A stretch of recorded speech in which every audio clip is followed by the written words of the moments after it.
the most underappreciated and perhaps underutilized resource in the courtroom system is the people. And what's important to remember here is that the people are what make the system work. If there was no people, the system would not be working in the state it is right now. Eventually, they want to replace everyone in the court system with AI agents and robots. The sheriffs are going to be replaced by robots. The guards are going to be replaced by robots. Security is going to be robotic. All the clerks are going to be bots and AI agents. That's the plan. And most of the people in the court system do not realize they're about to be phased out. And the thing is that while we're in this state where you have analog people doing the day-to-day job of the court system, running the court system, turning the lights on, turning the office, opening the office up, accepting documents, reviewing documents, making decisions every day. From the lowest person in the hierarchy to the highest person in the hierarchy, the legal system today is made up of people. These people are important because that's how you achieve your goals, is by working with these people, not against them, and not turn them against you. As soon as you make enemies within the court system, you have a problem, because if you have someone who has a personal vendetta against you because you've done something to them, perhaps you've disrespected them or filed a complaint against them, and they now have a history with you that's a negative history. It's very difficult to get out of that hole once you put yourself into it. So the best policy is to not put yourself in that hole. An ounce of prevention is worth a pound of cure, they say, and this is equally true when it comes to interpersonal relationships, especially in the network of relationships when it comes to courthouses. When you create good relationships, you have good outcomes generally. Not always, nothing is guaranteed in the court system, because the system operates in a way to protect itself, to preserve itself. So as long as you're not threatening the job of these individuals in the justice system, then generally you're doing all right. The other thing you have to make sure is do not make personal enemies with them. Someone might have an official title because they're an official office holder, but they are still a human being. Human beings are flawed. We have all kinds of issues. We have a false ego and we have a true ego, and most people are not conscious of the interplay between the two. A true ego is knowing your capabilities, right? So if you're a bodybuilder and you're able to build up to the point of picking up a 20-pound rock, then a 50-pound rock, then a 100-pound rock, you're able to pick it up over your head and put it back down without injuring yourself, you know you can pick up the 100-pound rock. That is a true ego statement. You know you can do it because it's a fact you've done it already and you can do it again. The false ego is someone who believes they could pick up a 100-pound rock, but they've not even bothered trying picking up a 10-pound rock. They just believe that, they believe that they're strong and they believe they can do it. But that belief and reality may be so out of alignment that they could not even pick up the 10-pound rock over their head. That's the false ego. Many people are living within the false ego. They live in a parallel reality where they believe that they're the smartest, the most capable, most attractive, most awesome person of all time. And what's amazing is that when it comes to estimations of oneself, most people overestimate their capabilities. Most people overestimate their intelligence. Most people overestimate their athletic abilities. This is one of those weird propensities when you actually study what people believe they can do. They overestimate versus what they can actually do, which is much less in reality. When you start appreciating the psychology here, this applies to the courtroom like any other social dynamic. We're dealing with hierarchies, interpersonal hierarchies. These people within the system have a false and true ego. You do not want to stomp on either one because they will make an enemy of them personally. Even though they have an official job title and they're supposed to, by definition, be objective and treat everyone equally, that does not work out in the real world. The difference between theory and practice is that in theory, there is no difference, but in practice, there is. Once you make an enemy of one of the bureaucrats in the system, it can be a lifelong enemy, and they can actually do things to sabotage you, to inhibit you, to hold you back. Paperwork can get lost. to, just in weird ways that's almost impossible to prove, but you can see the trends happening. There's all kinds of ways that people can actually mess you up in the court system as a bureaucrat, where things can be delayed, it can be put on the back burner, it can be deprioritized, it can be mistakenly placed in the wrong desk. I mean, all kinds of ways for sabotage to happen to get back at you for whatever you did to them, which may or may not be an actual affront.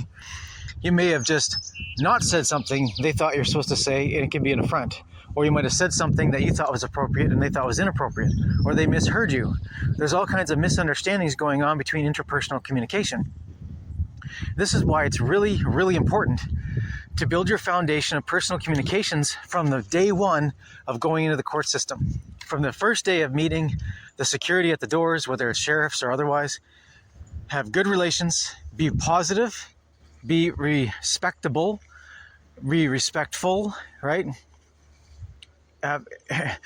You earn your respect from other people over time, but you can provide upfront politeness, which is neutral respect. Neutral respect means you're not actually overestimating them, or you're not patronizing. You have a neutral respect for someone, but you're polite. Please and thank you. Get to know them by name. Get to know them personally, but not too personally.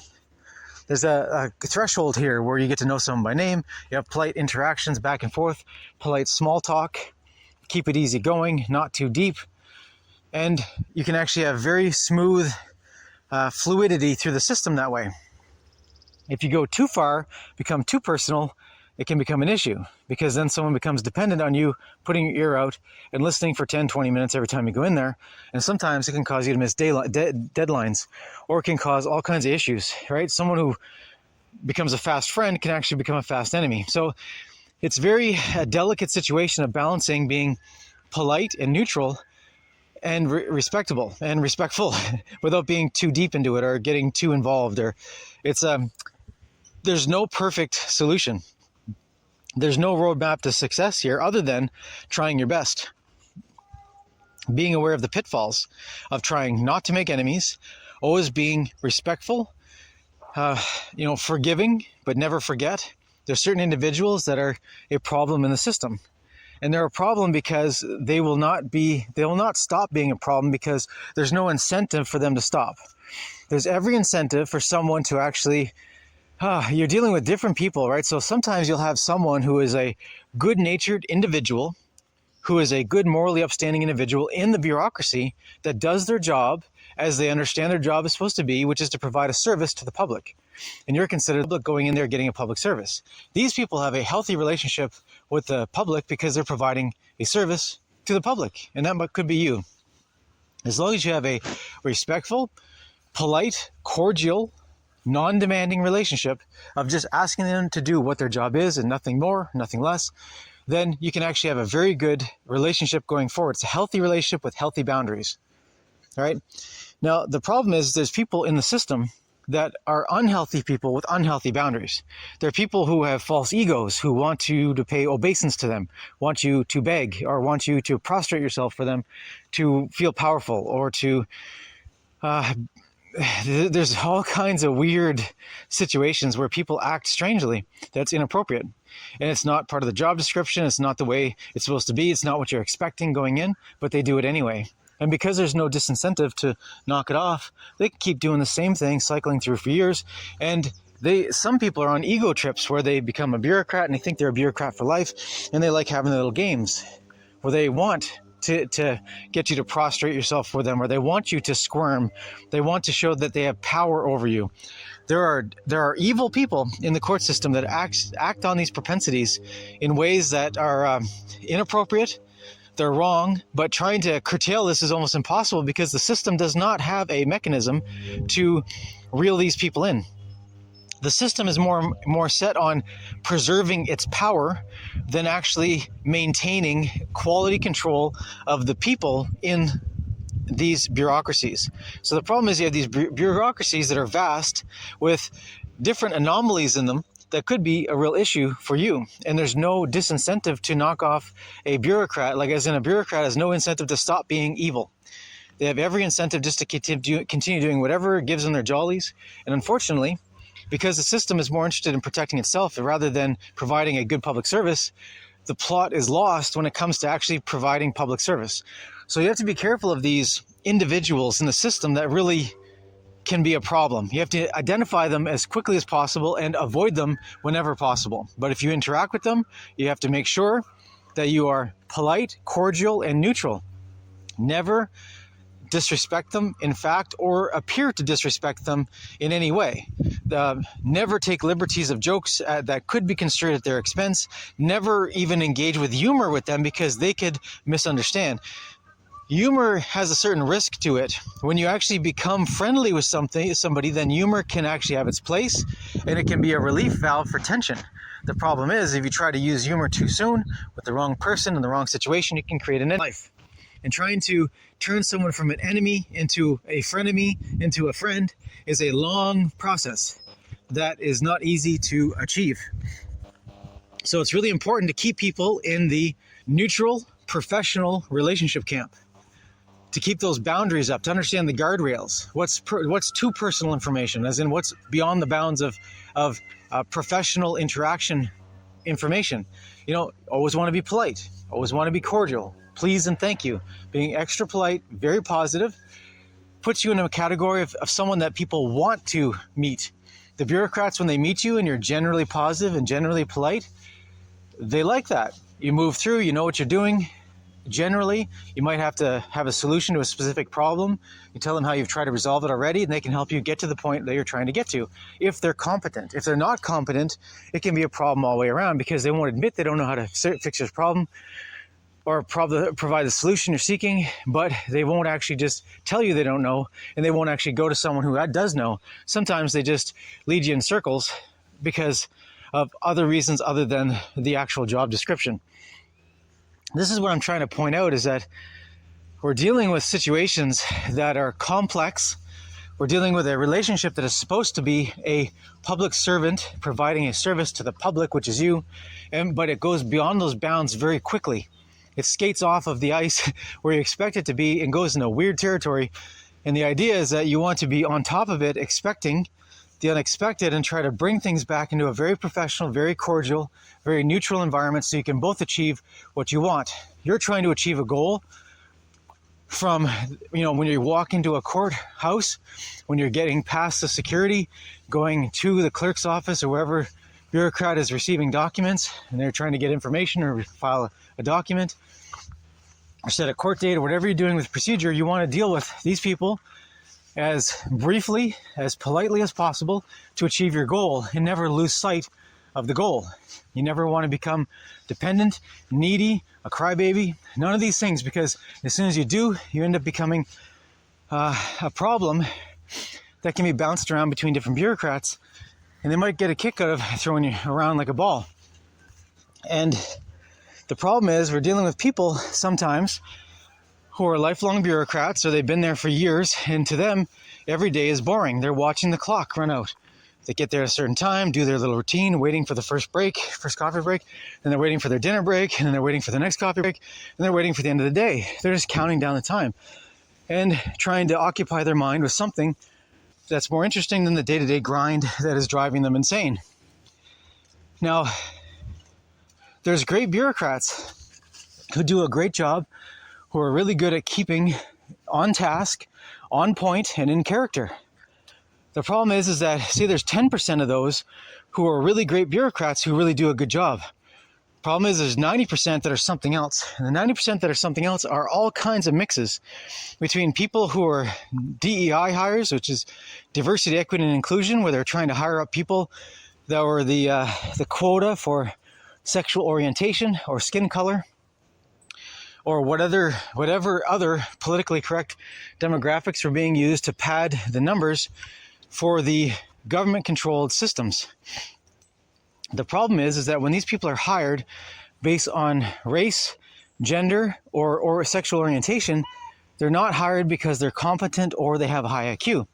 Now, it would be one thing if someone had a quota and they were trying to, it would be unjust anyways to have a quota, but at least if you had a quota, but you're taking the best candidates within that quota range, it would be all right, but they don't do that.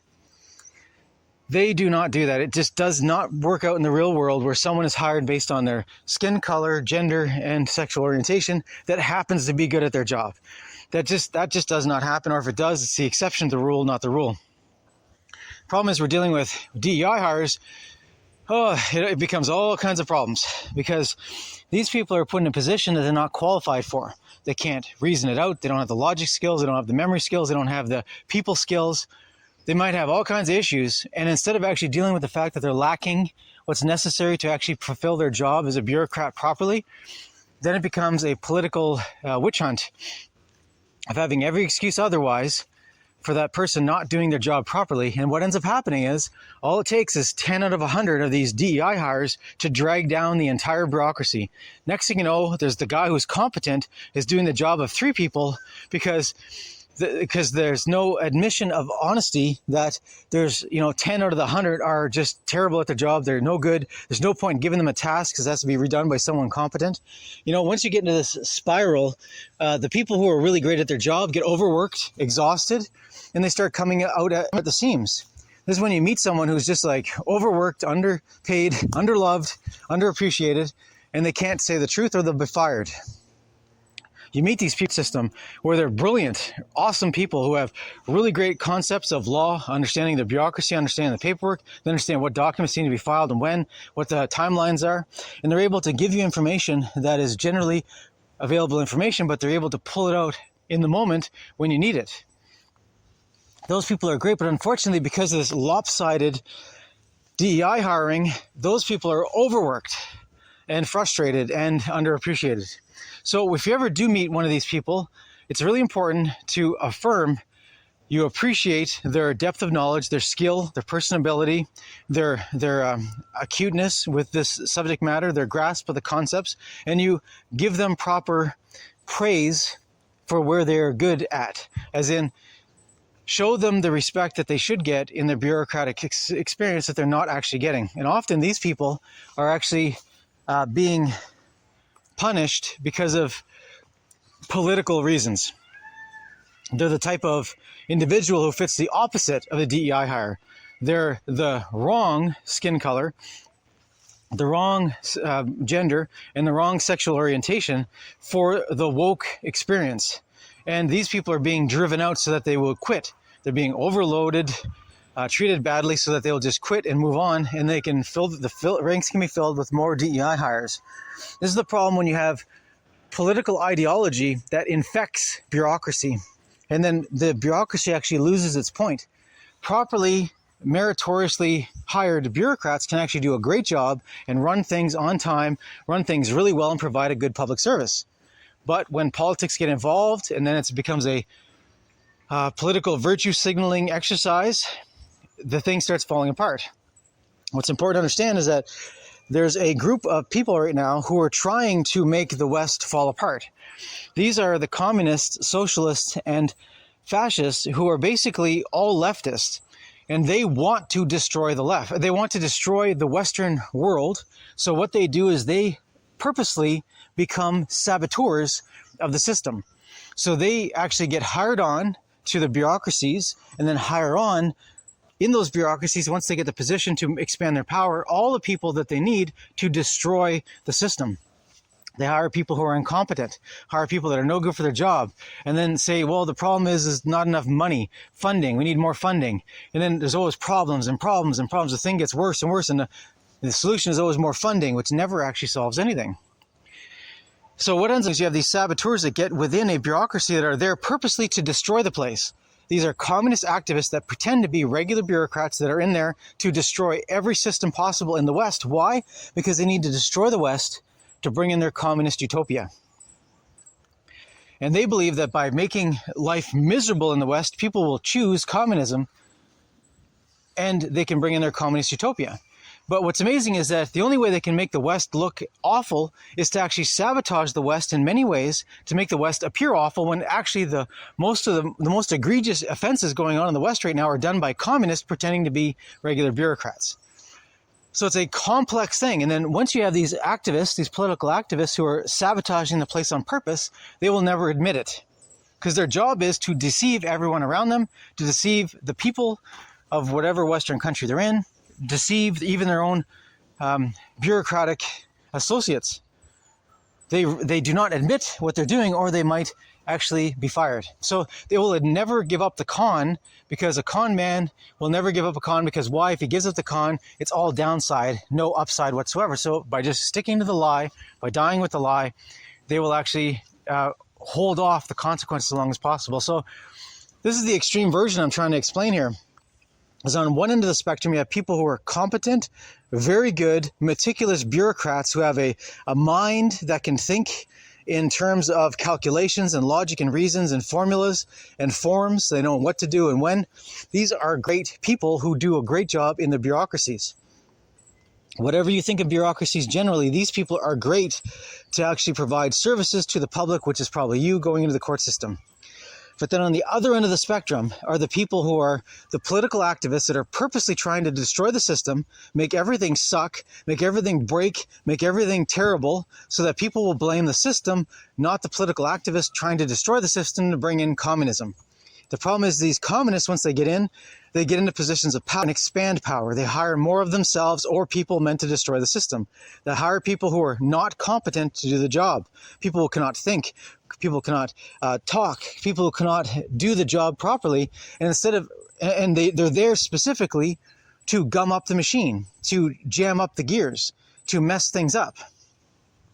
So you've got the political activists who are actually filling the ranks with incompetent people to screw things up terribly. So we're dealing with a unrestricted warfare that has an element within the court system that is dealing with the bureaucracy. The bureaucracy itself is an attack.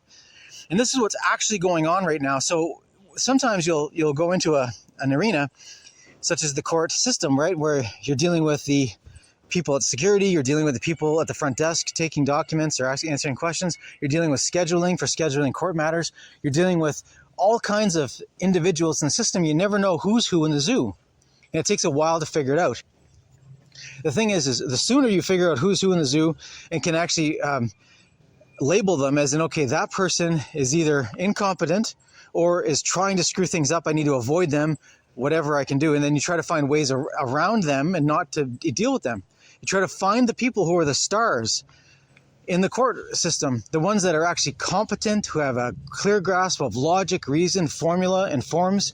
Those are the ones you try to get back to and engage as much as possible. It's not always possible because the people who are trying to screw things up never let you actually just ask for the competent one in the court system, because it would become pretty obvious.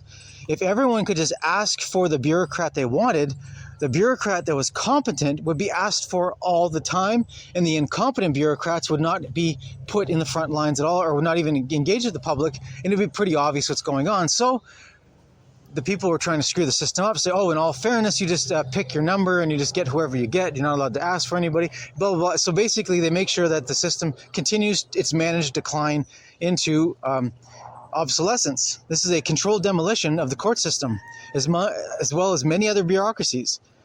All around the West, the bureaucracies are infected with political activists that are communists and socialists trying to bring down the system to bring in their communist utopia. They need to destroy what is here to bring in their communist utopia, and they're happy to destroy your life.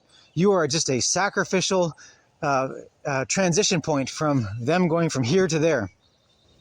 So you have to appreciate that we're dealing with not just neutral, competent bureaucrats in the system. We're dealing with people of all types.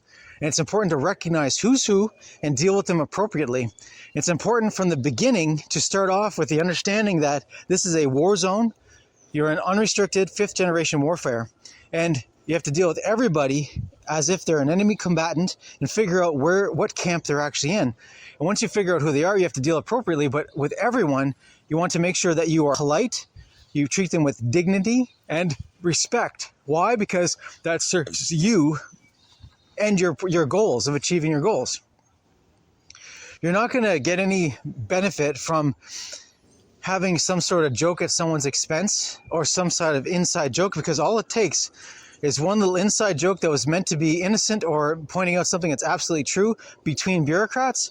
And next thing you know, the person you may have highlighted is not competent at their job, and everyone knows it. When they hear that you pointed out they're not competent at their job, rather than admitting that they're not, they will actually become an enemy of yours and will find every way possible to destroy you, to get you out of there as fast as possible, because you're pointing out the truth, which they do not want to be revealed. But they'll never reveal that the truth is that they don't want to be revealed for being incompetent. So they'll do everything they can to destroy you, to screw your case up, to have you lose, to have you just gone out of there because you're a reflection of the lie. This is what I'm talking about with these interpersonal dynamics, these relationships that happen in the bureaucratic system. You have to be very careful. You have to be cautious at all times, on your toes. You have to be very, guard your words. Speak half as much as you think you need to. And when you do speak, speak precisely, concisely, and fairly, and always give people the benefit of the doubt, but never forget the ones who betray you or the ones who consistently screw things up, because they need to be avoided if possible. It's a dynamic situation. There's a lot of moving parts, and when you have no idea what's going on, you can make a lot of newbie mistakes and then pay the consequences for years. Once you make enemies, they don't go away. They're in the bureaucracy. You might see them for years, and they will take every opportunity they can to poison the well and poison the ear of every bureaucrat around them. You might start off with great relationships with 10 people, and then you trip over one psychopath who just makes it their mission to destroy you. Next thing you know, your 10 allies become 8, then they become 6, then they become 4, until eventually there might be 1, and then they're fired, right? So the situation is constantly changing. It's important to recognize the importance of the human element in the court system. At this time, the system does not move on its own. It takes people to do it. And people are flawed. People have a personal life besides their professional life, and sometimes they're not trained or they don't understand how the two should not bleed into each other, but they do. Someone has a rough time the night before, they might take out their frustration from their personal life where that sucks. They might take it out by becoming a tyrant at work and happen to be in the crosshairs.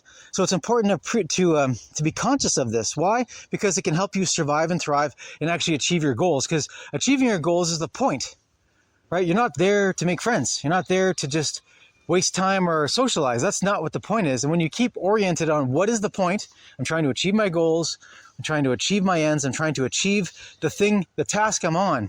How do I most efficiently do that? How do I leverage the people that I know that are very competent at this to help me achieve it more efficiently? And how do I avoid the people who are going to sabotage me and drag things out or take longer?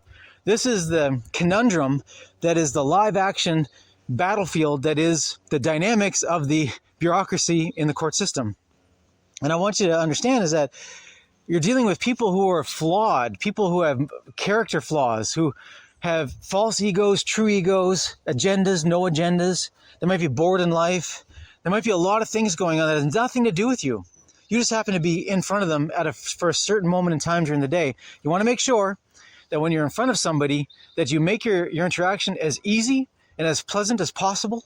You show them due respect by way of being polite and neutral, right? You do not want to go past that line and start becoming pacing or demeaning in some way by pretending they have more authority or more merit than they actually do, because that can actually go the other direction. Then they think you're making fun of them, and then it becomes a problem, right? So it becomes I'm talking about this neutral kind of balance, that there's no correct answer, because some people will be great one day, the next day that they're not, and it's a constant changing situation. But just being aware of this concept can help you avoid the pitfalls of making newbie mistakes and making enemies that'll follow you for years during the course of your court action, whatever it is.